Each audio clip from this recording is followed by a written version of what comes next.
Reza Kahili grew up in Tehran under the rulership of the Shah. He then attended college in San Francisco. When he returned home to Iran, everything had changed. Muslim clerics now ruled the country, and freedoms he had known all of his life were quickly disappearing. For the inside story on Iran, stay tuned today for Politics and Religion.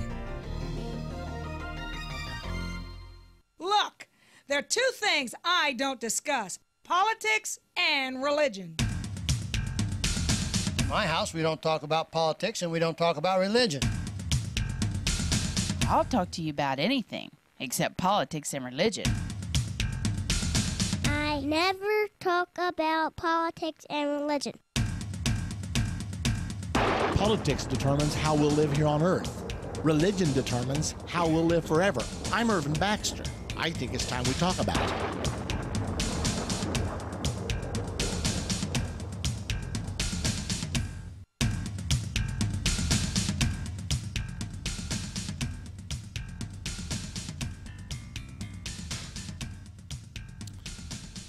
Our guest who will be joining us shortly is Mr. Reza Kahili, and it's going to be very interesting. He's written this book, A Time to Betray.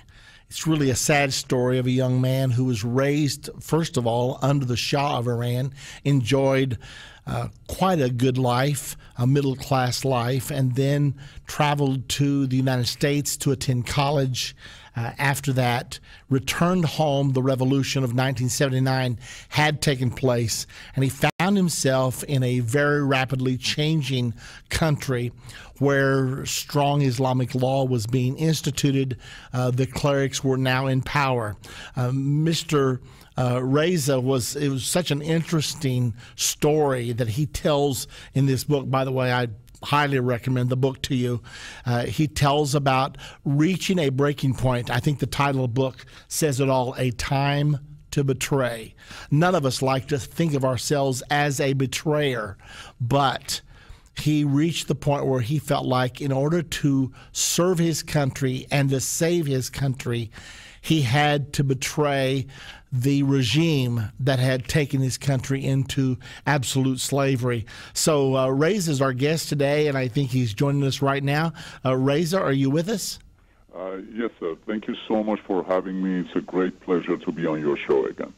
Well, it's very nice to have you, and congratulations on this great book that you have put out. We've got a lot to talk about today. Before we get into some things that I personally would like to talk about, let me ask you this. Give the folks just a little bit of an overview of being born in Iran and what life was like in Iran before the revolution.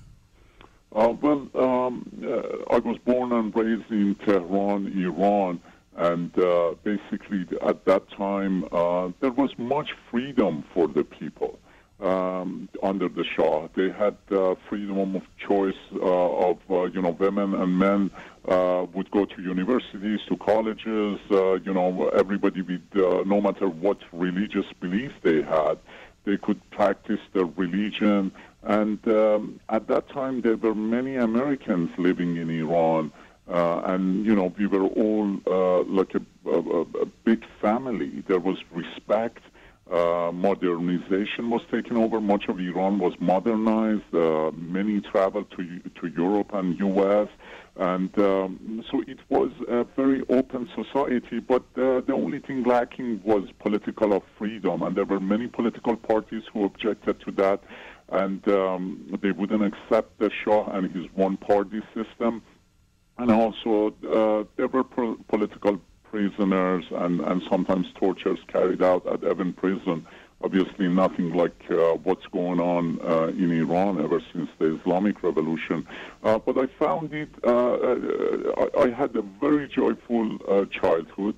And then in early 70s, my father sent me to U.S. and to continue my education, and that's what I did. So when you went back to Iran, the revolution of 1979 had taken place. The clerics were now in power. When you went back, was it immediately different, or was this a gradual process? Well, in the beginning, it was a very happy time because the Iranians thought that that there is going to be full democracy and freedom. I mean, from everything they heard from Khomeini and others, the National Party of Iran and all of those who participated in the revolution, basically the message was that there's going to be political freedom and the wealth is going to be distributed equally. And actually Khomeini said himself that a nation that does not have freedom does not have civilization. A civilized nation is one that is free. So everybody was hopeful, but shortly after things started to happen, the courts uprising were suppressed in a bloody suppression. They mass murdered many courts. Then immediately when the clerics took power, they arrested many of the army officers under the Shah who had laid down their arms to allow the revolution to take place and not to open fire on people. I mean, the military chose not to confront the people, but hundreds or thousands were executed without trial in cold blood. So the next step was that they started suppressing the people. The very freedom that they had promised, they really started with the strict laws, having women adhere to Islamic hijab. Students were being arrested. The same political leaders who were participating in the revolution, who backed Khomeini, they were arrested. And, thousands were executed, raped, and tortured. So the horror started to take shape in Iran, I would say, several months after the revolution. So the reason, I guess one of the things all of us are so interested in today, Reza, is that here we're watching revolution sweeping through the Middle East again. And it's much the same desire. We want freedom. Egypt, they had Mubarak for 30 years, and now all of a sudden they have demonstrated, they've overthrown the Mubarak government, hoping for political freedom, apparently. But what's the chances that Egypt's going to be another Iran? Well, we have to be very careful. First of all, we've got to realize that the people of the region have been under one form of a dictatorship or the other. There hasn't been political freedom, so many desire to have democracy and freedom and a modernized nation and moving forward and being peaceful. But you have to understand that the powers behind the incitement, such as Muslim Brotherhood in Egypt, or Islamic Jihad, or Jamaat Islamiyah, and many others in Bahrain, Yemen, Saudi Arabia, and so forth, they have other intentions. And so we have to walk a fine line. We have to understand the complexities of the region and therefore make sure that nothing like the revolution in Iran takes shape. By that, I mean that, like in Egypt, we have to make sure that the Egyptian military stays intact, its leadership stays intact, and it provides a slow process of transformation in its political system, but barring the radicals to take hold power through chaos and havoc. So it's going to be a very fine line that we need to walk. So if the Muslim Brotherhood becomes the dominant power of Egypt, can we expect about the same course that Iran has taken?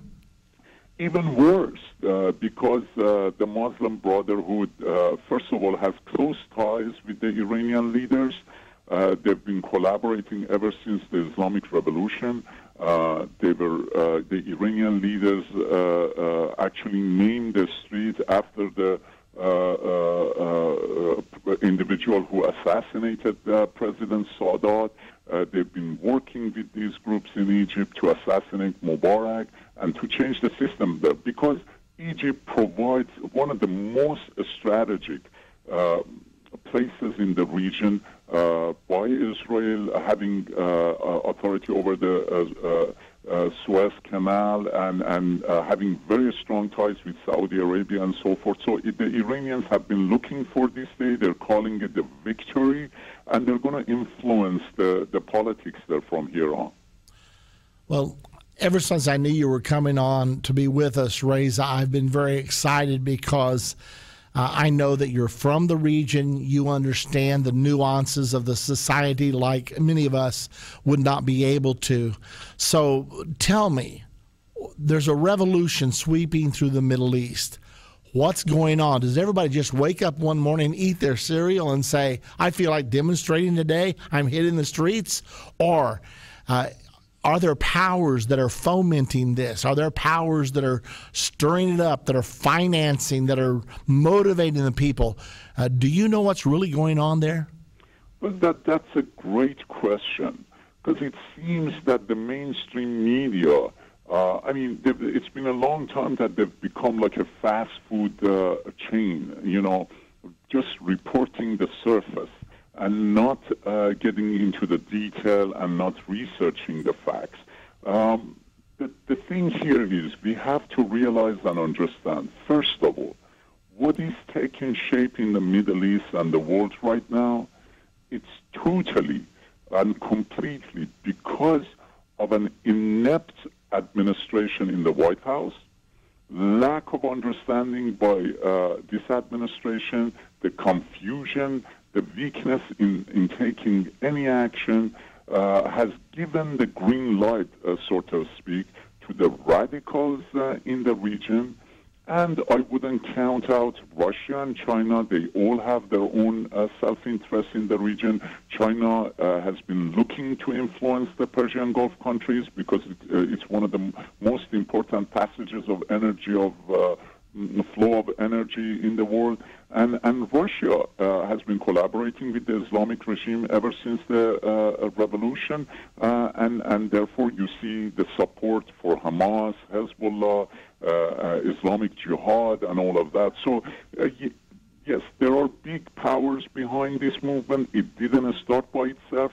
They started the fire, and it has caught on duly because President Obama's administration showed the weakness that they could take advantage of, and it's going to be quite dangerous for the stability and the security of the world. So is President Obama in favor of all these demonstrations? And if so, why? What's he think he's going to get out of this? Well, I think he's very confused. I don't think he clearly understands the complexity of what's happening in the world. That's why every time it takes him such a long time to react or come up with a policy, which none of us know what it is. He supports the uprising to support democracy, but he's got to understand why it has started and where it's going and what our actions should be. We cannot allow destabilization of the Middle East. It's only going to benefit the radical Islamists. Al-Qaeda is very active right now in Libya, and the Islamic radicals of Iran are very active in inciting uprising throughout the region. Yemen, Bahrain, Saudi Arabia, Kuwait, Oman, Qatar. We're up against a break here, Reza. Let me break in on you here. My guest is Reza Kahili, and we'll be right back. Every Monday at 9 p.m. Central on the Church Channel and at 10 p.m. Central on Daystar, Irvin Baxter presents End of the Age. End of the Age is a 30-minute program which gives intricate details about how Bible prophecy is not only true, but also how it lines up so perfectly with events going on in the world right now. Don't miss one End of the Age program every Monday at 9 p.m. Central on the Church Channel and at 10 p.m. Central on Daystar. Visit endtime.com for more details or call 1-800-ENDTIME. When you think about Bible prophecy or the end of the world, what comes to mind? War, destruction, famine, disease, 666, mark of the beast, antichrist, false prophet, four horsemen, trumpets, seals, and vials. What about 2012? How does all of this affect you as a teenager in today's world? Those are all good questions, but the thing to remember is that Bible prophecy was not put here for us to be afraid of it, but for us to know what is to come. When I was a kid, I used to pretend